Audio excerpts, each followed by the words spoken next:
ओम शांति। आज 7 सितंबर 2023 की साकार मुरली। आज बाबा ने कहा, मीठे बच्चे, विचार सागर मंथन कर श्री कृष्ण और परमात्मा शिव के महान अंतर को स्पष्ट करो। आज की मुरली श्री कृष्ण जन्माष्टमी से संबंधित है। आज का प्रश्न है, ब्रह्मा बाबा अपने आप से क्या बातें करते हैं, उन्हें वंडर क्या लगता है? उत्तर, ब्रह्मा बाबा अपने आप से बातें करते, पता नहीं क्या होता जो शिव बाबा घड़ी घड़ी भूल जाता है। ऐसे तो नहीं, बाबा जब प्रवेश करते हैं तब याद रहती है, बाबा चले जाते हैं तो याद भूल जाती है। परंतु मैं तो उनका बच्चा हूँ, याद भूल क्यों जाती? क्या मेरी याद से ही बाबा आते हैं? ऐसे ऐसे बाबा अपने आप से बातें करके वंडर खाते रहते हैं। गीत है, तू प्यार का सागर है। ओम शांति। शिव बाबा बैठ करके अपने सिकिलधे बच्चों को समझाते हैं कि गीता का भगवान कौन है, क्योंकि इस समय भारत में है अज्ञान अंधियारा। इसको कहा जाता है घोर अंधियारा, अज्ञान अंधियारा। फिर सोझरा चाहिए ज्ञान का। परम पिता परमात्मा को ही मनुष्य मानते हैं कि वो ज्ञान का सागर है, नॉलेज फुल है। अच्छा, वो ज्ञान का सागर है, उनसे क्या मिलता है? नदियों से पानी मिलता है तो भर भर कर स्नान भी करते हैं। तुमको ज्ञान सागर से क्या मिलता है?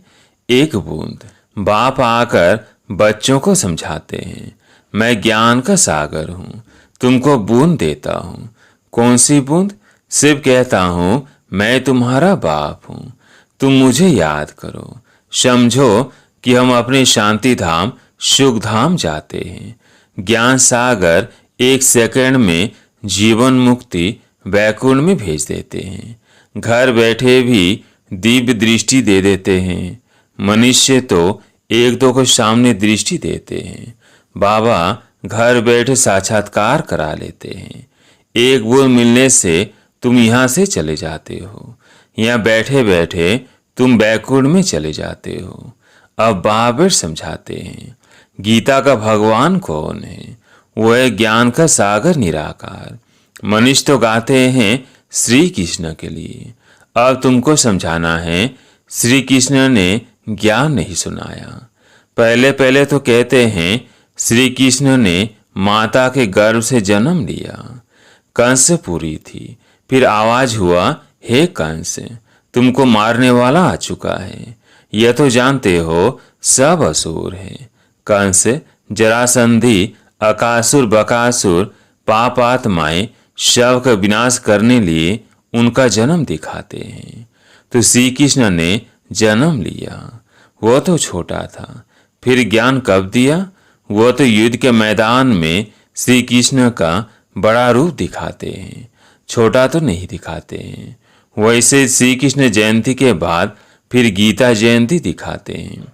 कुछ समय के बाद जब वो बड़ा हुआ तब ज्ञान दिया होगा, यह भी दिखाते हैं। जन्म लिया है, टाइम भी दिखाते हैं, रात्रि के समय। यहाँ तुम देखते हो शिव बाबा की पधरामणि हुई है, कोई को पता नहीं कि कब प्रवेशता हुई। शिव बाबा तो बच्चा बना नहीं है, वह तो बूढ़े वानप्रस्थ अवस्था में आया है। कब आया उसकी डेट है नहीं। श्री कृष्ण की तो तिथि तारीख है और वो गर्भ से पैदा हुआ है। यह शिव बाबा तो ज्ञान का सागर है, उनको छोटा होना नहीं है, जो फिर बड़ा होकर ज्ञान सुनाए। श्री कृष्ण का जन्म तो स्वर्ग में हुआ, वो किसको राजयोग सिखला ना सके, क्योंकि खुद ही राजा है। बरोबर तुम जानते हो, निराकार बाप ही आकर राजयोग सिखलाते हैं, पतितों को पावन, राजाओं का राजा बनाते हैं। उस हद के रात और दिन तथा इस बेहद के रात और दिन के अर्थ में भी फर्क है। यह संगम, जबकि ब्रह्मा की रात पूरी हो, ब्रह्मा का दिन शुरू होता है। यह बेहद की रात्रि, अज्ञान अंधियारा, सतयुग में सोझरा, उस रात की बात नहीं। वह तो श्री कृष्ण का जन्म रात में मनाते हैं। वो हुई हद की बात, और यह बेहद की। बाप कहते हैं मैं आता हूँ, मेरी कोई तिथि तारीख नहीं। कृष्ण राम आदि की तो तिथि तारीख है, मुख्य है ही तो। अभी श्री कृष्ण जयंती आती है ना, उन्हों को समझाना है कृष्ण तो छोटा बच्चा है। रात और दिन तो ब्रह्मा का गाया जाता है। ब्रह्मा का दिन श्री कृष्ण है और ब्रह्मा की रात ब्रह्मा है। ब्रह्मा ही फिर तो श्री कृष्ण बनता है। वो तो समझते हैं कृष्ण भगवान है, वो हाजिरा हजूर है। तो इस पर भी समझाना है। तुम्हारी है शिव जयंती, वह शिवरात्रि कहो। शिव जयंती कहना ठीक है, यह भी समझाना होता है। वह घर में तो आते नहीं हैं, साधारण तन में आते हैं। श्री कृष्ण की तो 8 पीढ़ी चलती है। छोटेपन में उनको मोहन अथवा कृष्ण कहते हैं। जैसे प्रिंस ऑफ वेल्स है, वैसे पहले पहले गद्दी इंद्रप्रस्थ की प्रिंस ऑफ इंद्रप्रस्थ है, फिर वो प्रिंस से किंग होगा। कृष्ण अक्षर नहीं, महाराजा नाम ही गाया जाता है। श्री लक्ष्मी नारायण को महाराजा महारानी कहते हैं। किंग अक्षर अंग्रेजों का है, असूल नाम महाराजा महारानी है। ऐसे नहीं कि नारायण ने ज्ञान दिया था। स्वयंवर बाद श्री कृष्ण फिर श्री नारायण बनते हैं। अब इस ज्ञान सागर शिव का नाम तो बदलता नहीं, एक ही नाम है। उनका वो रथ तो बड़ा है, आने से ही ज्ञान सुनाना शुरू कर दिया है। यह ब्रह्मा तो कुछ नहीं जानते थे, समझ में आता है इनमें आया हुआ है जो साक्षात्कार कराते हैं, नॉलेज दे रहे हैं। यह साक्षात्कार का राज अथवा यह नॉलेज शुरू में पहले समझ में नहीं आती थी। बाबा अपना अनुभव बतलाते हैं। शुरू में बनारस गए तो दीवारों पर गोले आदि निकालते रहते थे, समझ में कुछ भी नहीं आता था यह क्या है, क्योंकि यह तो जैसे बेबी बन गए, नया जन्म लिया ना। कहते हैं ना बाबा, हम 8 से 10 मास का आपका बच्चा हूँ, तो मैं भी बच्चा हो गया। तो पहले कुछ समझ में नहीं आता था, वो ज्ञान की बातें ही और थी। अगड़म बगड़म क्या क्या बैठ निकालते थे। अभी तो सीखते सीखते कितने वर्ष हो गए हैं, अभी बाप की बातें समझ में आती है। बच्चों को कृष्ण जयंती पर समझाना है। चित्र तो बरोबर है, झाड़ में ब्रह्मा का चित्र भी है। मक्खन तो ये हव कर लेते हैं, विश्व के मालिक बने का माखन है। श्री कृष्ण तो सतयुग की प्रारब्ध लेकर के आया है। श्री कृष्ण है सतयुग का पहला प्रिंस, फिर उनके बच्चे प्रिंस बनेंगे। यह है उनकी प्रारब्ध, जो कलयुग में तो थी नहीं। तो यह सूर्यवंशी की प्रारब्ध किसने बनाई? गाया जाता है ज्ञान सूर्य प्रगटा, अज्ञान अंधेर विनाश। ज्ञान सागर तो शिव बाबा है, वो आए हैं और स्वर की स्थापना कर रहे हैं। कॉन्ट्रास्ट बतलाना है। श्री कृष्ण कैसे गर्भ में आया दिखाते हैं। वह कंस जरासंधि आदि थे, परंतु वहाँ सतयुग में असुर तो हो न सके। असुरों और देवताओं की लड़ाई दिखाते हैं, तो जरूर असुर कलयुग अंत में होंगे, देवताएं सतयुग आदि में होंगे। दोनों की लड़ाई तो लगी नहीं है। महाभारत लड़ाई बरोबर है, देवताएं तो यहाँ हो ना सके। असुरों की असुरों में लड़ाई चली है। मुसलमानों का राज भी देखते हो, बरोबर यादव कौरव पांडव भी है। पांडव है नॉन वायलेंस, योग बल वाले। यहाँ तो रक्त की नदियां बहती रहती है। दुश्मनी तो है ना, पार्टीशन में रक्त की नदी अच्छी ही बही थी ना। भाई भाई की युद्ध हुई, भाई भाई तो है ना। लड़ाई उन्हों की लगती है, नहीं तो रक्त की नदी कैसे बहे। यह तो एक दो का खून करते हैं, तलवारें चलाते हैं, तब रक्त की नदी बहती है। और है ये संगम का समय। रक्त की नदियों बाद फिर घी की नदियां बहनी है। श्री कृष्ण तो छोटा प्रिंस है, फिर उनकी बैठ गलाने की है। उनको तो ज्ञान सागर कह नहीं सकते। देवताओं की महिमा तो गाई जाती है। सर्वगुण संपन्न, मर्यादा पुरुषोत्तम। यह महिमा बच्चे की नहीं हो सकती। महिमा हमेशा राजा रानी की चलती है।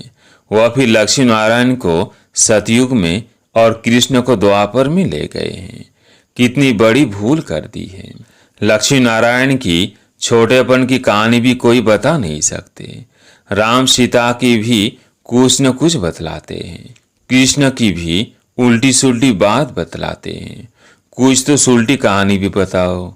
लक्ष्मी नारायण की तो महिमा गाई जाती है। सर्वगुण संपन्न, 16 कला संपन्न, संपूर्ण निर्विकारी, मर्यादा पुरुषोत्तम, अहिंसा परमो धर्म। अच्छा, उनको राज्य किसने दिया? मनुष्य का नाम सुन मुंजाते हैं। लक्ष्मी नारायण कहने से तुम चले जाते हो सतयुग में। यह नर से नारायण बनने की कथा, श्री कृष्ण बनने की कथा नहीं कहते। इसको सत्य नारायण की कथा कहेंगे। सत्य कृष्ण की कथा नहीं कहा जाता। सच्चा बाबा ज्ञान सागर यह कथा सुनाते हैं। सारे सृष्टि के आदि मध्य अंत की कथा है। उसमें श्री लक्ष्मी नारायण की कथा भी आ जाती है। उनके 84 जन्मों की कथा दिखलाते हैं। श्री नारायण की कथा से बेड़ा पार हुआ। ब्रोर बाप बच्चों को नर से नारायण बनने की सच्ची कथा सुनाते हैं। श्री नारायण तो बड़ा है ना। शंबर से पहले कौन थे? क्या लक्ष्मी नारायण ही नाम था या दूसरा और कोई नाम था? है राधे कृष्ण, जिनका शंबर बाद लक्ष्मी नारायण नाम रखा है। बाबा ऐसे निबंध देते हैं। फिर तुमको विचार सागर मंथन करना चाहिए। पहले नंबर की भूल है यह। तुम जानते हो अब यह कलयुग यादव, कौरव पांडव भी है। कलयुग का समय भी है। कलयुग के बाद जरूर सतयुग होगा। बाप कहते हैं मैं गाइड बन आया हूँ, रावण के चंबे से छुड़ाए वापिस ले जाने। आत्माओं को ही ले जाऊंगा। गाया जाता है आत्मा परमात्मा अलग रहे बहुकाल। ऐसे नहीं कि कृष्ण अलग रहे बहुकाल। महिमा ही उस निराकार की है। सुंदर मेला का दिया जब वो सदगुरु मिला दलाल। यहाँ तो सब गुरु ही है। गाया हुआ है सदगुरु मिला दलाल। सद परमपिता परमात्मा दलाल के रूप में मिलते हैं। सौदा दलाल द्वारा होता है। यह भी सगाई होती है।